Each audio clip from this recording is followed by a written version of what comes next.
And down on the scoreboard, certainly needing to avoid what happened on the last drive, punting the football.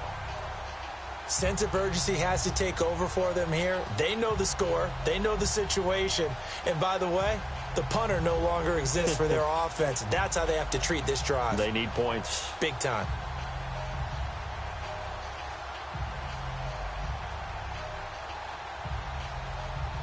From the 32 now, here's 1st and 10.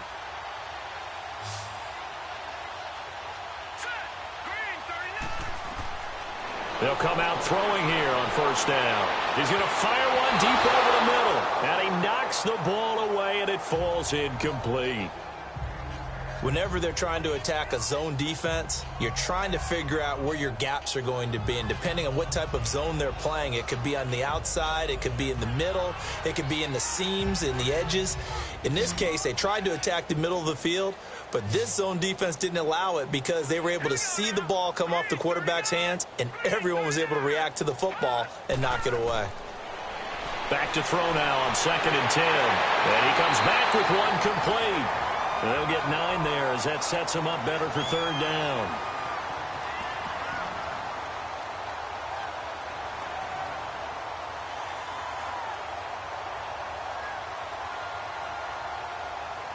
The Browns on 3rd down. They're hitting at just 30%, 3 for 10. They need just a yard here. It's 3rd and 1. Back to throw here. Finding a safety valve here. That's complete. And he's going to have a 1st down as he's brought down at the 44-yard line. Give him 3 yards and a fresh set of downs.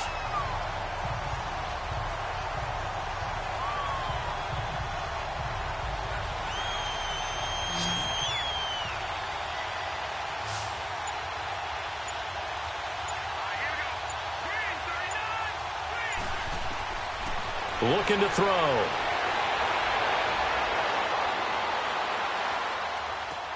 And he'll get it into enemy territory just across midfield at the 49. 7 yards, the pickup on the pitch and catch. You got the big lead defensively. Willing to give him that underneath stuff, right? And this is why you work on your tackling. Tackle them after the catch, inbounds, keep the clock running.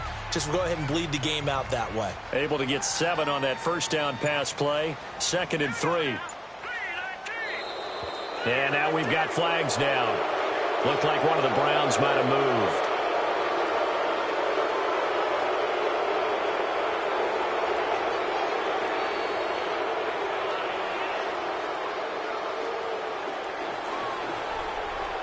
They were looking good on 2nd down, but now they're backed up 5 yards by the false start, and it's 2nd and 8.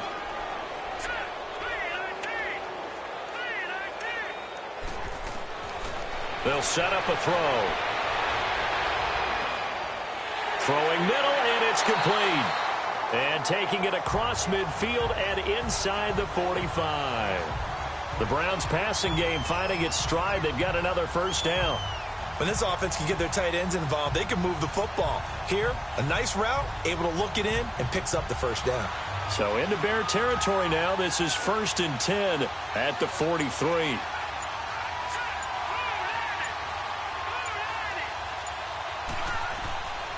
They'll drop the throw. And a scary incompletion, almost picked off. It would have been their first INT of the game. Instead, 2nd down. Well, he did almost everything right. Excellent coverage, breaks on the football, just unable to haul it in and take it the other way. So he dropped an interception. The key for him now, don't dwell on it. Just move on to the next play. So 2nd down, still 10 yards to go. Ball on the 43. He'll drop to throw. And he almost intercepted it. They haven't picked a ball off yet. That probably should have been their first. And it's 3rd down now.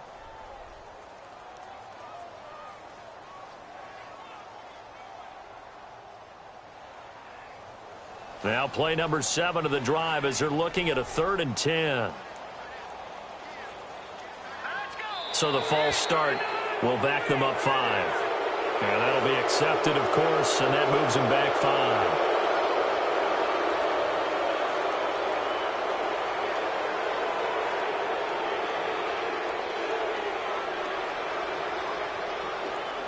So the false start certainly doesn't help matters as they'll try again now, 3rd and long.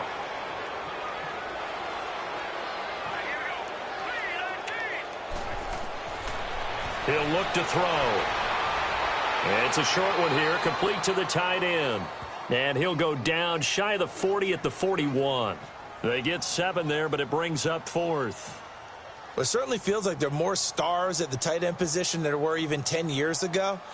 And I think it's become more of a glamour position because of the ways it can hurt a defense, and guys want to be involved. They can be in line, close to the line of scrimmage. They can split out like receivers. But hands, route running, speed, and some toughness to go across the middle, you put it all together, you go ahead. All the way in. Touchdown, Cleveland. As his guys are in for 6, and the Browns get a score closer.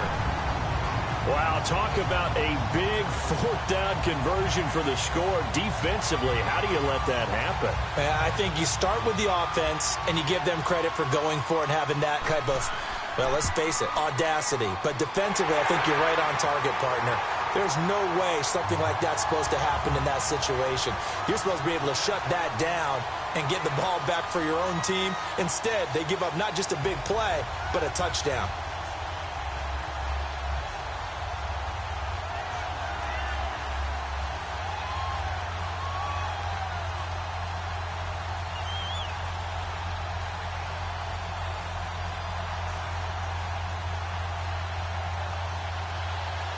Here's Dawson now to kick this one away. That'll be taken in the end zone. And he won't return this one. He'll go down to a knee, and they'll start at the 25. The Bears offense now gets set to head back onto the field. And fortunate to get points on the board last time. They had to hit a really long field goal to do so. The kickers in today's game are so good and so skilled and hit from distances that we almost start to take them for granted. And we can't do that. That's a long field goal that they got 3 points out of. They've got to feel good about that, and they better make sure they love him up because he's helped them out. Yeah, now we'll see if that offense can put 6 on the board here. We'll see. A good run there on 1st down, and it'll leave them with a 2nd and 2. Well, Brandon, pace comes into play now because they've got the advantage. They've got the football, but they've got to be very careful about what speed they're going to play. You know, my music teacher back in New Paltz, Mrs. Bythema Bagley, used to say, don't go prestissimo when you really want to go largo. And what she meant by that is don't go too fast when you really want to go at a nice, slow, deliberate pace. I am speechless. I am without speech. And they get him down, but not before he takes it across the 40-yard line. Give him 10 yards on that one, and that'll earn him a fresh set of downs.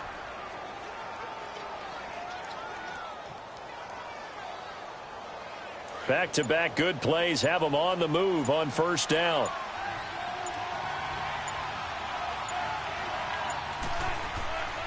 A give to the fullback on the dive.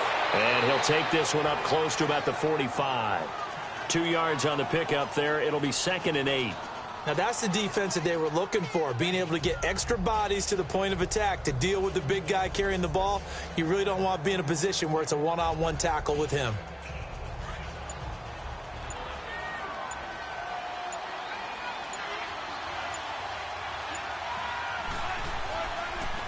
And they'll go on the ground. And he'll be brought down at the 50 after a gain of about 5.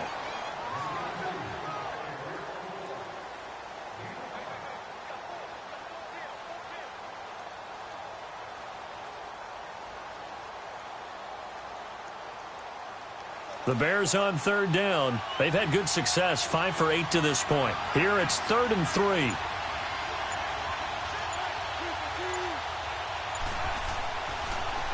And they'll run it here. And he maybe makes it back to the line of scrimmage. That's it. No gain there on the play, and that's going to leave them with a 4th down. Well, he was stopped on that play, but he's had plenty of carries all afternoon. Every now and then the defense is going to win one, but I don't think they'll shy away from handing it to him the rest of the game. Here's Andy Lee now. He'll boot it away from about his 35. And now Cleveland geared up to take the field. And that last drive, a long drive, but not just that. They had a great air attack going. Do they stick with that? I would think that they would, because if they were confident enough to do it on the last drive, starting backed up in their own territory, why would you change anything? They've got to be confident about what they're presenting and continue to do so. Yeah, because the secondary, they really looked clueless. And that was amazing because that drive went and went, no adjustments, and no big plays by the defense to knock the ball away. A good pickup there, 8 yards on the first down completion.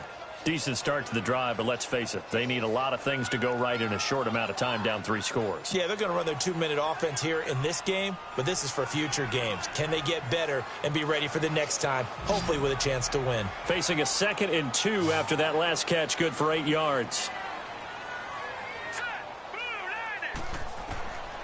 Now a shotgun snap as they'll look to throw. And incomplete there. A nice hit. Jars the ball free and brings up 3rd down.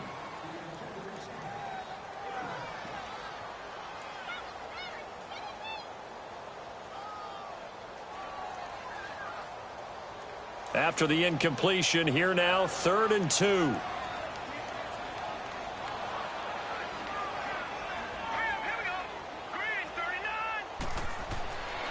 They'll look to throw. And incomplete. The contact made the ball roam free and brings up 4th down. You hear the calls for a penalty, but I just don't think so. I think in this situation, the defender was making sure his guy couldn't hold on to the football. So I don't see anything that warranted a flag. No, I'm with you. There was contact, but I'm happy they kept that flag in the back pocket.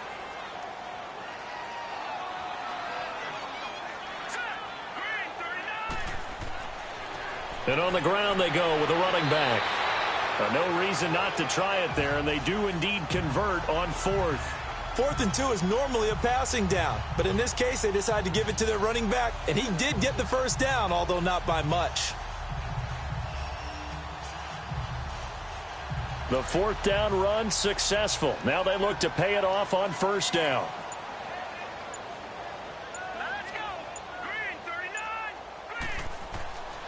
They'll look to throw now on 1st down. It's a short one here, complete to his tight end.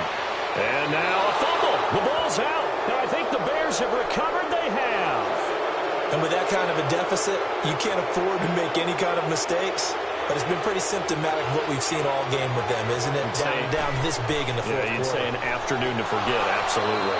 And they'll bring him down after just a short pickup. Credit him with a 1-yard gain there to make it 2nd and 9. Not a big run on the first play of the drive, but that doesn't necessarily mean it was a bad play. Sometimes you're just trying to settle in, get your guys a little bit of contact, and get things moving.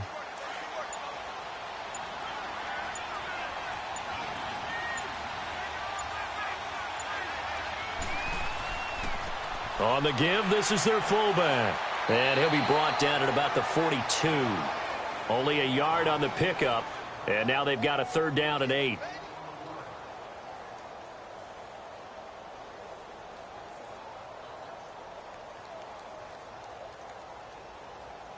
The Bears on 3rd down, 5 out of 9 thus far. This is 3rd and 8.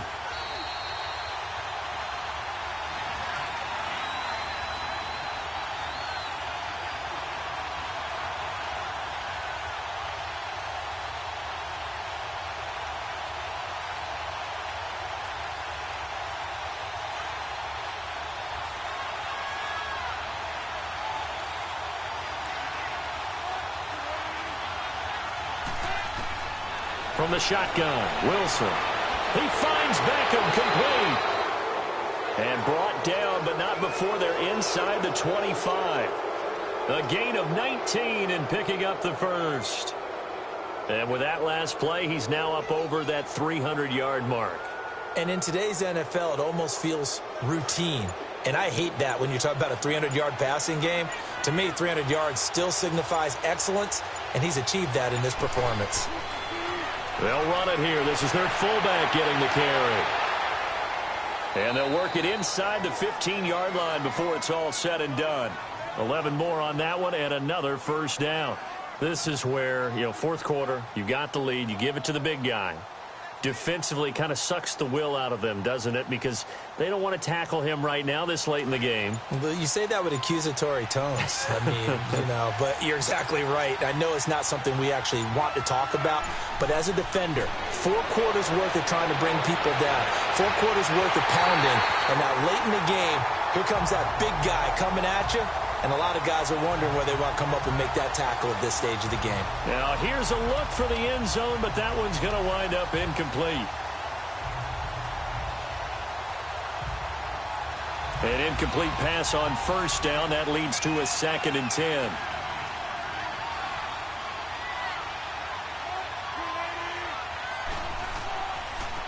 And they'll try the ground game here with the running back. And maybe a measure of revenge there. He's had his way in this one, but this time they get him behind the line.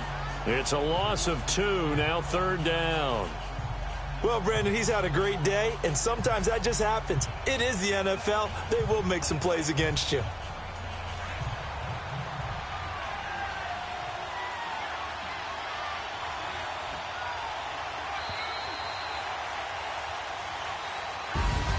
Well, I know at points in this one you wanted to close your eyes because of all the points that were being put on the scoreboard. You're a defensive guy, but it was a fun little track meet, wasn't it? It was, and the people who really enjoyed this game, they're the ones that like going to batting practice at the Major League Baseball parks, right? Seeing the 14-11 game, that sort of deal, that's right up their alley with what we saw in this one.